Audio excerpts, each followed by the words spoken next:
Please don't call the police. Single dad discovered twin sisters squatting in his 15,000 farmhouse. 1. The cold morning. The fog was thick over the small valley outside the city. Ethan Walker, a 36-year-old contractor and single dad, parked his dusty pickup in front of his newly purchased farmhouse, a half-renovated property he bought for $15,000 after months of saving. His 10-year-old son, Noah, hopped out of the truck with his backpack. "Dad, are we really fixing this place up for weekends?" Ethan smiled tiredly. "That's the plan, buddy. A little piece away from city noise." He opened the front door and froze. There were noises inside. Soft whispers. The air smelled faintly of bread and smoke. "Stay behind me," he whispered to Noah, stepping forward. 2. The discovery. In the kitchen, 2 small girls, twins, around 7 years old, were sitting on the floor near the oven, eating cold toast. They looked up in terror. The younger one dropped her slice. The older one gasped, eyes wide. "Please don't call the police," she cried. Ethan's heart pounded. He wasn't an unkind man, but he worked too hard for this place to find strangers living here. "Who are you? What are you doing in my house?" The older girl's lip trembled. "We didn't steal anything, I promise. We were just sleeping here. We didn't have anywhere else." Before he could respond, a woman rushed out of the hallway, messy hair, worn jacket, panic in her eyes. She looked about 24. She grabbed the twins and pulled them close. "I'm sorry," she said breathlessly. Please don't call the police. I'll get them out. We'll go. Just, give me a minute." 3. The confrontation. Ethan's first instinct was anger. "You broke into private property," he said sharply. "Do you realize I could have you arrested?" She nodded, her eyes filling with tears. "I know. I'm sorry. We didn't have anywhere else. The shelter was full. I just needed a roof for them.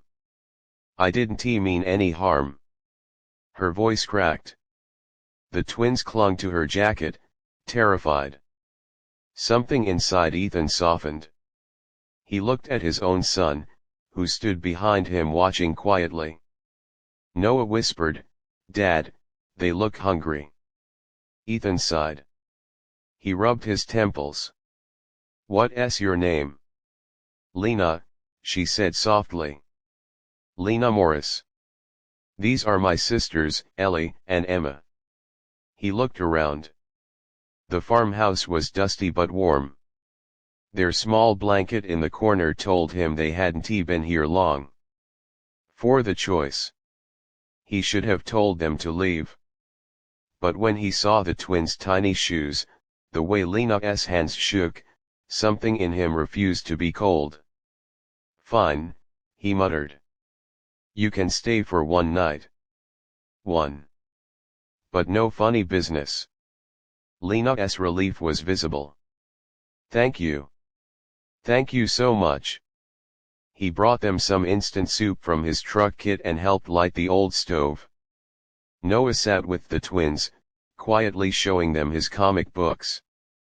Ethan noticed how Lena's shoulders eased for the first time, exhaustion written all over her face. That night, as he lay on the couch, he heard quiet laughter from the kitchen. Noah and the twins were whispering stories. It had been a long time since this farmhouse had sounded like home. 5. Lena's story. The next morning, Ethan found Lena outside hanging wet clothes on a makeshift line. "Where's your family?" he asked. She hesitated. "Gone. Our parents died 2 years ago.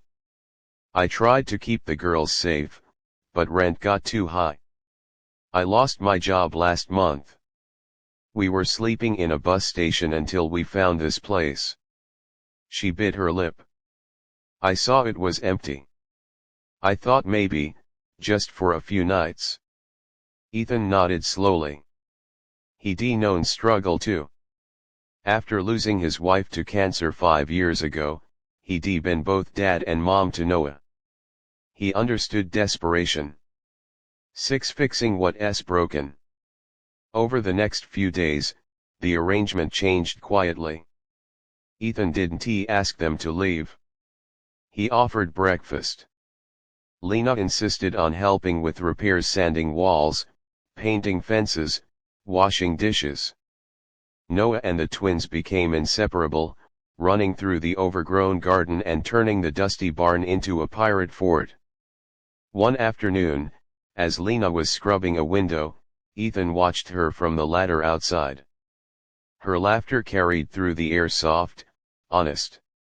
It had been years since he'd heard that sound from anyone. Careful, he said, climbing down to help. You missed a spot. She smiled. I thought you were the professional here. Contractor, not magician. They both laughed, and for a brief second, their eyes met. It wasn't just kindness anymore, it was connection. 7. The town's gossip. But word spread fast in small towns. One morning, a local man stopped by for a quote on a renovation and spotted Lena and the twins. Later that week, whispers started that Ethan Walker was harboring squatters. A police car pulled up the following evening. The officer, an old friend of Ethan's, spoke quietly. Heard some kid's been living here. You all right, Ethan? Lena froze. The twins hid behind her. Ethan stood between them and the officer. They're fine. They're helping me fix the place. The officer gave him a long look, then nodded. All right then. Keep it legal, okay. When he left, Lena's eyes filled with tears.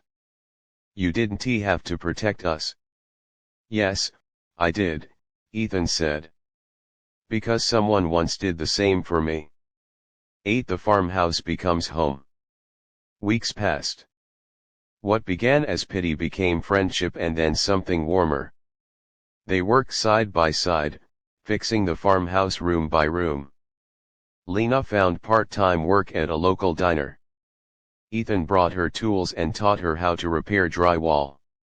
At night, they'd sit on the porch while the kids slept, talking under the stars. Why didn't you remarry? She asked one evening. He smiled sadly. I tried to move on. But life doesn't always give you second chances. She looked at him for a long moment.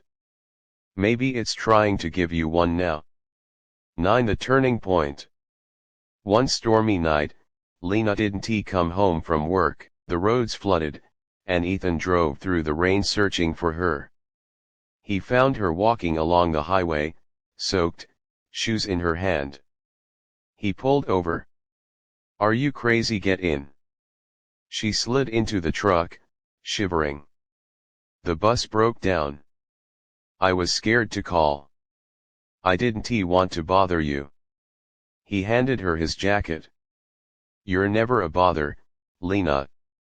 She looked at him, eyes glistening. Why are you so kind to us? He hesitated.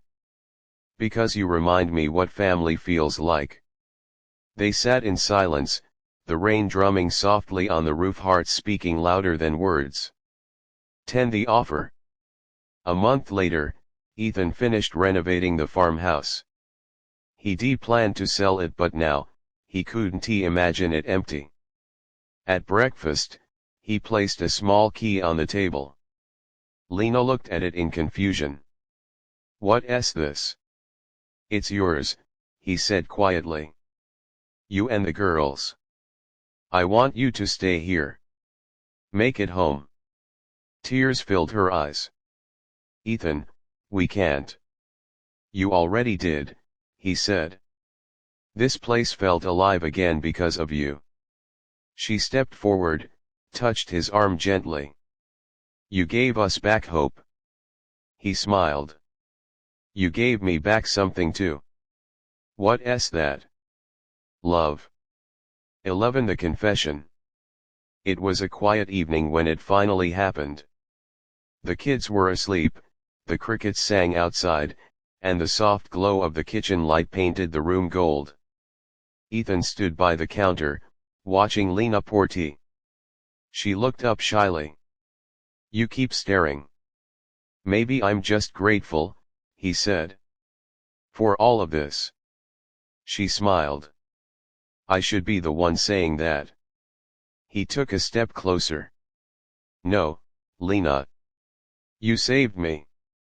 I was surviving before you came. Now I'm living. Her eyes shimmered. Ethan.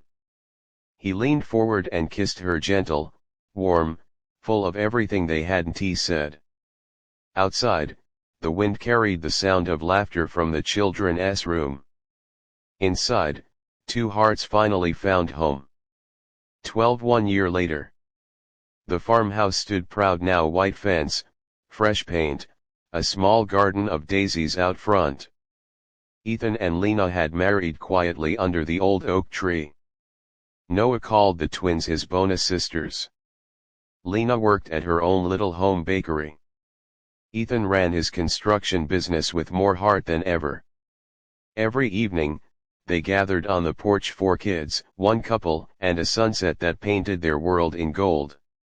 Sometimes, when the breeze was soft and the air smelled of rain, Lena would smile and whisper the words that started it all, please don't call the police. Ethan would laugh, pull her close, and say, best arrest I ever avoided.